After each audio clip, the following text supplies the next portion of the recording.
Assalamualaikum warahmatullahi wabarakatuh. Perkenalkan, nama saya Muhammad Arik Rifki dari Pendidikan Geografi Angkatan 2018. Sini saya akan menyampaikan materi tentang interaksi desa kota. Tugas ini dibuat untuk memenuhi tugas akhir untuk mata kuliah media pembelajaran. Ya, kita langsung saja memasuki materi tentang kota dan desa. Pertama, pengertian kota.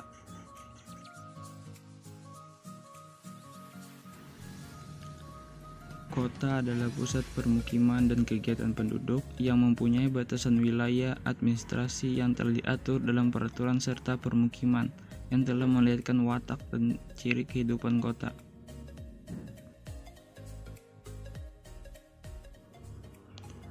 Sedangkan menurut ahli Max Weber, kota adalah suatu tempat yang penghuninya dapat memenuhi sebagian besar kebutuhan ekonomi di pasar lokal. Ciri kota adalah adanya pasar sebagai benteng serta mempunyai sistem hukum tersendiri, bersifat kosmopolitan.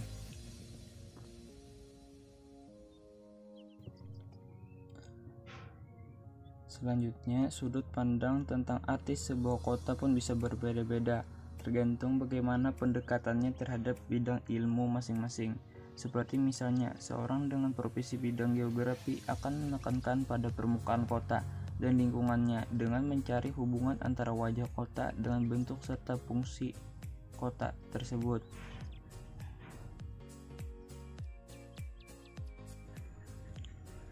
Selanjutnya, Profesor Dr. Insinyur Zuhairi memberikan pengertian atau pendapatnya tentang pengertian kota. Pertama, suatu areal di mana terdapat atau menjadi pemusatan penduduk dengan kegiatan dan merupakan tempat konsentrasi penduduk dan pusat aktivitas perekonomian seperti industri, perdagangan, dan jasa. Dua, kota merupakan sebuah sistem baik secara fisik maupun sosial ekonomi. Tiga, mempunyai pengaruh terhadap lingkungan fisik seperti iklim, dan sejauh mana pengaruh itu sangat tergantung kepada perencanaannya.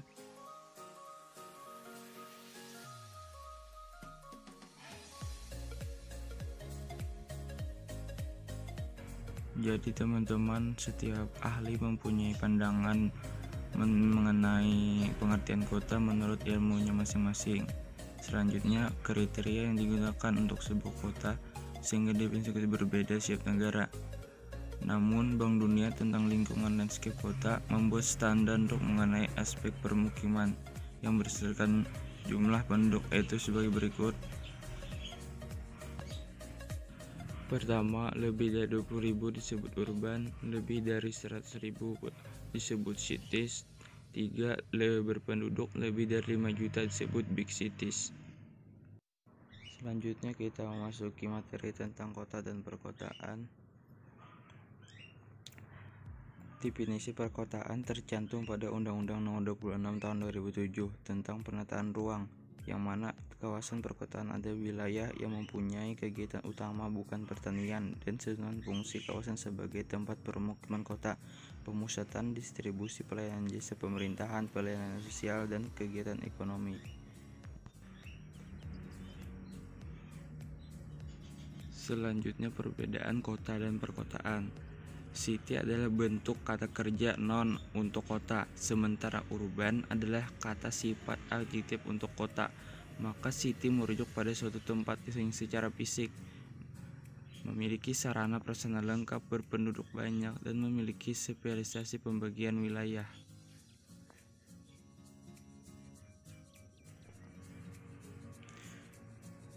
Selanjutnya, definisi wilayah kota. Definisi bagian wilayah kota atau BWK yakni suatu zonasi pada kawasan perkotaan yang dikelompokkan sesuai dengan kesamaan fungsi, adanya pusat tersendiri, kemudahan aksesibilitas, dan batasan-batasan baik fisik maupun administrasi. Selanjutnya, kawasan fungsional kota. Pertama, kota pusat pemerintahan, kota yang banyak terdapat kantor pemerintahan. 2, kota produksi, mengubah bahan mentah menjadi bahan setengah jadi. 3. Pusat perdagangan sebagai pusat yang memiliki sarana penyalur bahan kebutuhan pokok penduduk kota dan hinterlandnya. 4. Kota pusat kebudayaan berhubungan erat dengan adat istiadat yang berlaku di masyarakat. 5. Kota pusat kesehatan menunjukkan pusat-pusat pelayanan kesehatan. 6. Kota penopang kota pusat, kota satelit contoh Jakarta, Depok, Tangerang, Bekasi.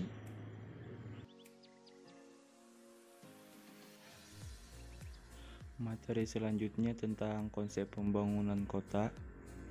Pertama, kota Green Cities. Implikasi dari pendekatan yang disampaikan oleh para ahli adalah menghindari rencana pembangunan kawasan yang tidak terbangun. Hal ini menekankan pada kebutuhan terhadap rencana pengembangan kota dan kota-kota baru yang memperhatikan kondisi ekologis lokal dan meminimalkan dampak merugikan dari pengembangan kota. Contohnya adalah kota Surabaya. Ya, berikut ini adalah bagaimana pembangunan di kota Surabaya yang ke arah Green Cities.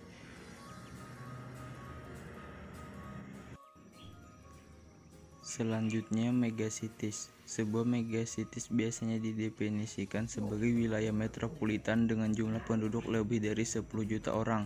Sebuah megacity bisa menjadi daerah metropolitan tunggal atau 2 atau lebih daerah metropolitan menyatu. Contohnya adalah kota Jakarta. Berikut kota Jakarta sebagai kota megacities.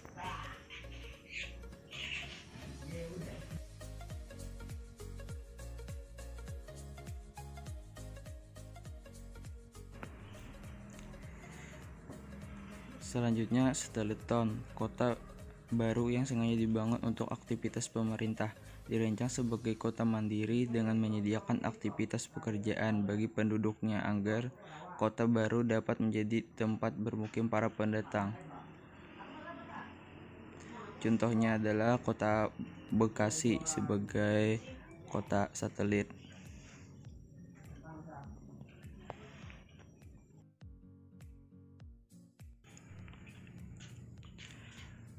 Selanjutnya, Smart and Compact Cities adalah pengembangan dan pengolahan kota dengan pemanfaatan teknologi informasi dan komunikasi untuk menghubungkan, memonitor, dan mengendalikan berbagai sumber daya yang ada di dalam kota dengan lebih efektif dan efisien untuk memaksimalkan pelayanan kepada warga serta mendukung pembangunan berkelanjutan. Contohnya adalah kota Tokyo sebagai kota Smart City.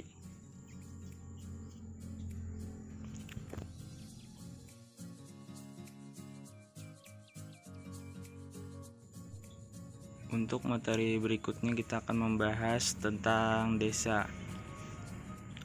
Menurut Sutanto Kardikusumo, desa adalah suatu keadaan hukum di mana bertempat tinggal di suatu masyarakat yang berkuasa mengadakan pemerintahan sendiri. Sedangkan menurut Bintarto memandang desa sebagai hasil perpaduan antara kegiatan masyarakat dengan lingkungannya. Hasil dari perpaduan itu ialah suatu wujud atau kenampakan dari muka bumi yang timbulkan oleh unsur-unsur fisiografi, sosial, ekonomi, politik, dan kultural yang saling berinteraksi dengan unsur tersebut.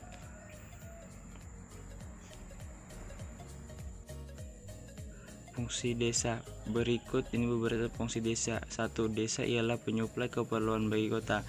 Desa ialah sumber tenaga di perkotaan. 3. Desa adalah pasangan kerja pembangunan di kota.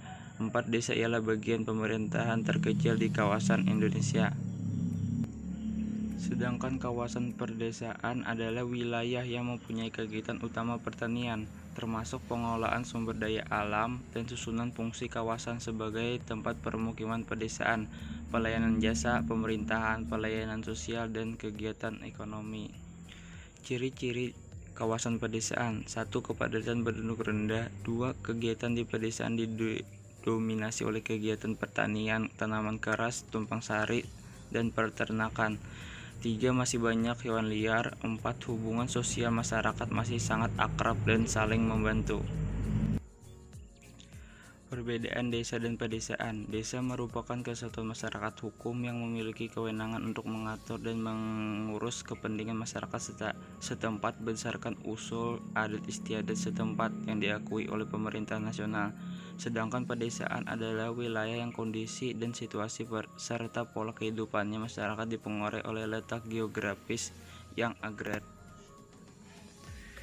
Klasifikasi desa berdasarkan perkembangannya dibagi 3, yaitu desa swadaya, desa swakarya, dan 3 desa swasembada.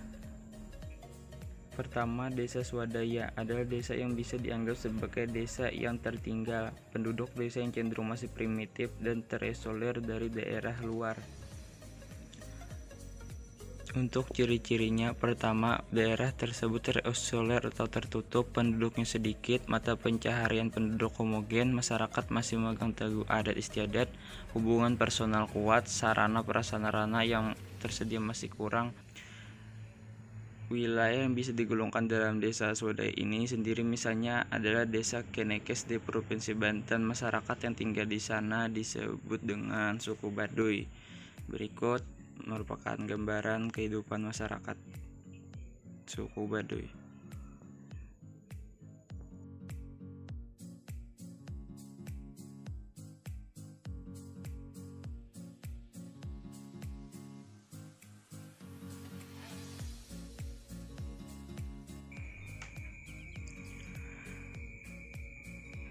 Selanjutnya, desa swakarya. Desa dengan klasifikasi ini satu tingkat lebih maju dibandingkan desa swadaya. Masyarakat mulai berubah mengikuti aliran zaman dan berpikiran terbuka. Ciri-ciri desa swakarya: 1. Tidak terikat dengan adat secara penuh, terbuka akan pengaruh luar, adanya sarana pendidikan, kesehatan, perekonomian. 4. Akses menuju daerah lebih mudah. 5. Lapangan pekerjaan yang tersedia mulai beragam. Contoh desa swakarya adalah desa Karanganyar. Desa Karanganyar adalah salah satu wilayah yang masuk dalam Kabupaten Lampung Selatan. Berikut ini merupakan desa Karanganyar.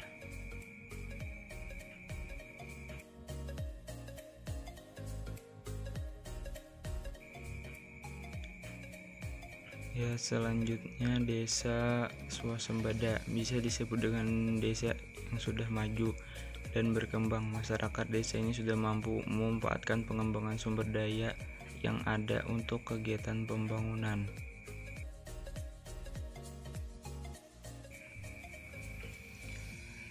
Ciri-ciri desa swasembada: 1. Biasa berlokasi tidak jauh dari kota.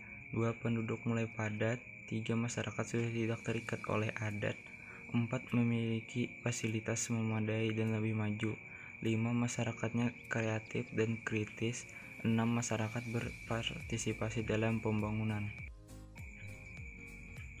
Contoh dari desa swasembada ini adalah desa Selo. Desa Selo merupakan salah satu desa di Kecamatan Selo, Kabupaten Boyolali, Provinsi Jawa Tengah.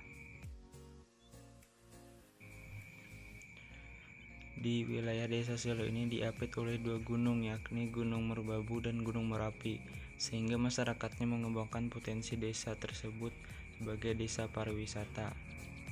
Nah, berikut desa Selo sebagai desa swasembada.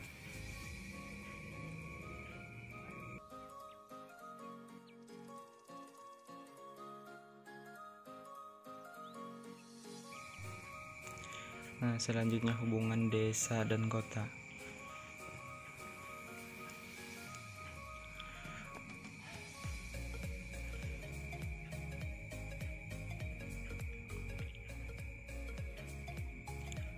Masyarakat pedesaan dan perkotaan bukanlah 2 komunitas yang terpisah sama sekali satu sama lain. Bahkan dalam keadaan yang wajar, di antara keduanya terdapat hubungan yang erat. Bersifat ketergantungan, kedua di antara mereka saling membutuhkan. Kota tergantung pada desa dalam memenuhi kebutuhan warganya dan bahan pangan seperti beras, sayur, ikan, dan daging. Selain itu, desa juga merupakan sumber tenaga kasar bagi jenis pekerjaan tertentu di kota. misalnya saja buruh bangunan dalam berbagai proyek.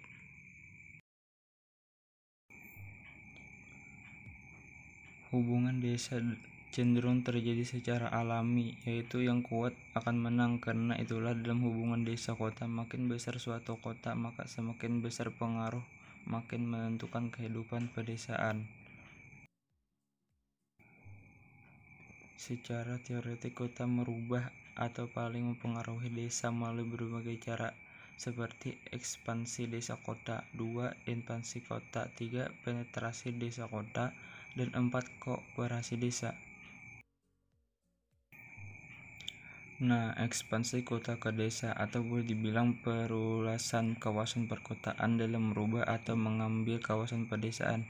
Ini terjadi di semua kawasan perkotaan dalam besaran dan kecepatannya beraneka ragam. Nah, kedua, invasi kota. Pembangunan kota baru seperti Batam dan banyak kota baru di sekitar Jakarta merubah pedesaan menjadi perkotaan. Sifat kedesaan lenyap dan hilang dan sepenuhnya diganti dengan perkotaan. Ketiga, penetrasi kota ke desa. Masuk produk, perilaku, dan nilai kekuatan ke desa. Proses ini sering banyak terjadi atau yang kita sebut juga dengan masuknya produk-produk baru dari kota yang mempengaruhi perkembangan di desa. 4. Kooperasi desa pada umumnya berupa pengangkutan produk yang bersifat kedesaan ke kota. Nah, ini sebaliknya, artinya produk dari desa tersebut dibawa ke kota. Salah satu bentuk hubungan antara desa kota adalah urbanisasi. Dengan adanya hubungan masyarakat desa dan kota yang saling ketergantungan dan saling membutuhkan tersebut, maka timbullah urbanisasi, yaitu suatu perpindahan penduduk desa ke kota. Atau dapat pula dikatakan bahwa urbanisasi merupakan proses terjadinya masyarakat perkotaan.